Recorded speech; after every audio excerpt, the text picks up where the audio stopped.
കൃഷ്ണ ഗുരുവായൂരപ്പ ശരണം. ഗുരുവായൂരപ്പൻ്റെ ഉച്ചപൂജയും കളഭാലങ്കാരമൊക്കെ കഴിഞ്ഞു. നട തുറന്നു. ഇപ്പോൾ ഉദയാസ്തമന പൂജയൊക്കെ ഉള്ള ദിവസമല്ലേ, അപ്പോൾ അത്യാവശ്യം നല്ല തിരക്കൊക്കെ ആവും. അങ്ങനെ നമുക്ക് ഗുരുവായൂരപ്പനെ കാണാനായിട്ട് പോവാം. ചതുർബാഹുവായ വിഗ്രഹത്തിൽ ഇന്നിപ്പോൾ ഏതൊക്കെ രൂപത്തിലാണ് ഭഗവാൻ നിൽക്കണത്? അമ്പാടിയിലാണോ അതോ മറ്റേതെങ്കിലും രൂപത്തിലാണോ കളഭാലങ്കാരത്തിൽ നിൽക്കണതെന്ന് അറിയില്ല. നമുക്കങ്ങനെ പോയി നോക്കാം. ആദ്യം തന്നെ കിഴക്കേ നടയിലുള്ള മഞ്ജുളാലിനെ ഒന്ന് പ്രദക്ഷിണം ചെയ്യാം.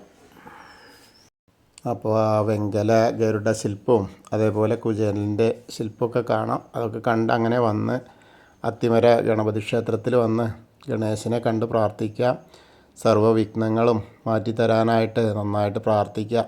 അപ്പോൾ അതൊക്കെ കഴിഞ്ഞാൽ അവിടെയാണെങ്കിൽ 4 ഭാഗത്തുനിന്ന് നോക്കി തൊഴും ചെയ്യാം. അങ്ങനെ വന്ന് നേരെ ആ ഗോപുരവാതിൽ കിടക്കുക. അങ്ങനെ കിടക്കുമ്പോൾ ആ കൊടിമരവും അതേപോലെ ആ വലിയ ബലിക്കല്ലും ഗജരാജൻ കേശവൻ്റെ 2 കൊമ്പുകളും അതിൻ്റെ നടുക്കുള്ള ലക്ഷ്മി ദേവീനെയൊക്കെ കാണാം. അതൊക്കെ കണ്ട് നമ്മൾ വാതിൽപ്പടി കയറുമ്പോൾ ഇടത് വശത്തെ മേൽപ്പത്തൂരിൻ്റെ പീഠവും അതേപോലെ കിടാവിളക്കൊക്കെ കാണാം. വലതേ വശത്ത് ആദ്യത്തെ തൂണും നോക്കിയിട്ട് നരസിംഹാവതാരം കാണിച്ചു കൊടുത്തു എന്ന് പറയുന്ന ആ തൂണും നോക്കി തൊഴുത് നമ്മൾ ഭഗവാന്റെ ശ്രീലകത്തേക്ക് ഇങ്ങനെ നോക്കുകയാണ്. ശ്രീലകത്തേക്ക് ഇങ്ങനെ നോക്കുമ്പോൾ ചതുർബാഹുവായ വിഗ്രഹത്തിൽ ആ ഉണ്ണിയുടെ കാൽപാദം കാണാണ്ട് കാൽത്തളകൾ അണിഞ്ഞിട്ടുണ്ട്. അന്ന് നല്ല വലിയ കുട്ടിയായിട്ടാണ് നിൽക്കണതുകൊണ്ട് പാവുണ്ടൊക്കെ കൊടുത്തിട്ടുണ്ട്. നല്ലൊരു പാവുണ്ട് കൊടുത്തിട്ടുണ്ട്. ഏട്ടനെ പോലെയാണെന്ന് തോന്നുന്നു, ബലരാമൻ ജ്യേഷ്ഠനെ പോലെയാണെന്നാണ് തോന്നുന്നത്. അങ്ങനെ പാവുണ്ട് കൊടുത്തിട്ടുണ്ട്. അതിൻ്റെ മുകളിൽ അതേപോലെ ഒരു പച്ച മുണ്ട് കൊണ്ട് ഇങ്ങനെ അരക്കട്ട കെട്ടിയിട്ടുണ്ട്.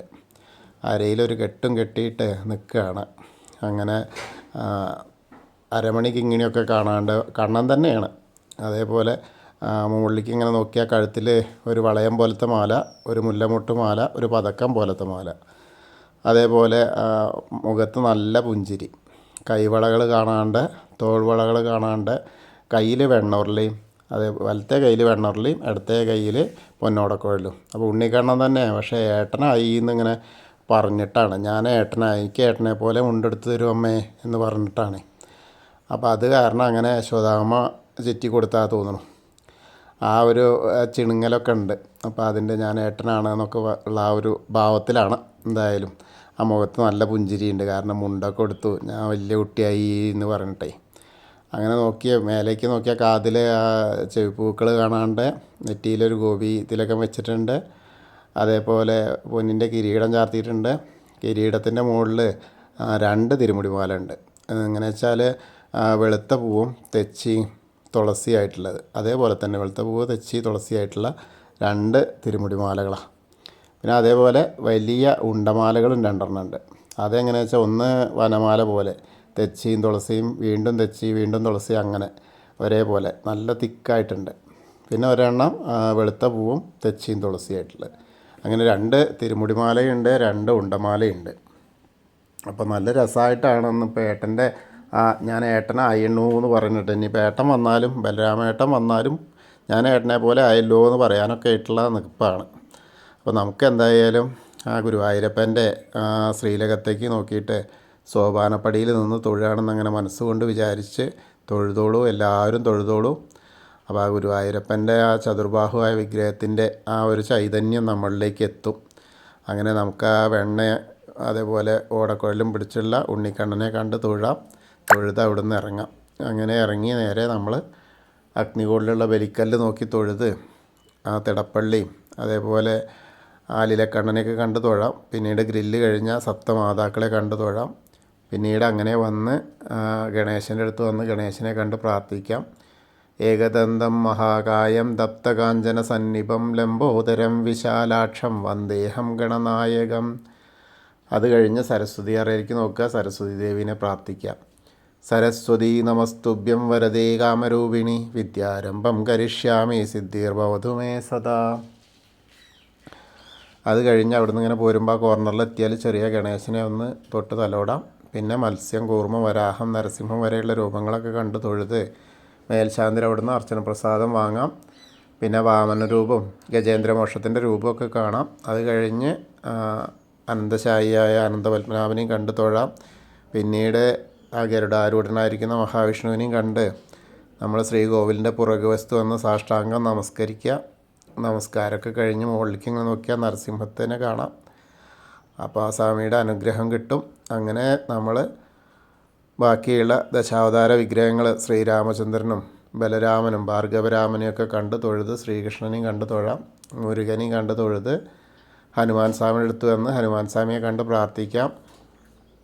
ത്വമസ്മിൻ കാര്യനിര്യാഗേ പ്രമാണം ഹരിസത്തമ ഹനുമാൻ യജ്ഞമാസ്തായ ദുഃഖക്ഷയകരോ ഭവ മനോജവം മാരുതതുല്യവേഗം ജിതേന്ദ്രിയം ബുദ്ധിമതാം വരിഷ്ഠം വാതാത്മജം വാനരയൂതമുഖ്യം ശ്രീരാമദൂതം ശിരസാ നമാമി.